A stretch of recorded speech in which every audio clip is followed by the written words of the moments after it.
கிறிஸ்துவுக்குள் பிரியமானவர்களே, இந்த காலை தியானத்திற்காக ஆண்டவர் சொல்லுகிறது என்னவென்றால், என் மீட்பர் உயிரோடு இருக்கிறார் என்றும் அவர் கடைசி நாள் பூமியின் மேல் நிற்பார் என்றும் நான் அறிந்திருக்கிறேன்.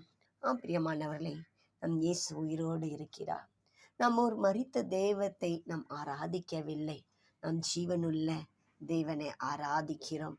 அவர் நம்மை போல உயிருள்ள ஒரு தேவன், ஒரு மரித்த ஒரு மனிதன் அல்ல. அவர் உயிரோடு கூட இருக்கிறார். வசனம் அதுதான் சொல்லுகிறது, நான் மரித்தேன், ஆனால் சதா காலங்களில் நான் உயிரோடு இருக்கிறேன். அவர் ஒரு சொரூபத்துக்குள்ளேயோ அல்லது ஒரு இதுலேயும் அவர் இருக்கிற தேவன் இல்லை. அவர் உயிருள்ள தேவனாக இருக்கிறார். இன்றைக்கு அவர் ஜீவிக்கிறார். அவர் நம்மோடு கூட பேசுகிற ஒரு தேவனாக இருக்கிறார். அவர் நம்மளோடு கூட நடக்கிற தேவனாய் இருக்கிறார். அவர் நம்மை உணர்த்துகிற தேவனாய் இருக்கிறார். நம்மை நேசிக்கிற தேவனாய் இருக்கிறார். அதை நாம் உணர முடியும். பிரியமானவர்களே, நம் தேவன் உயிருள்ள தேவன்.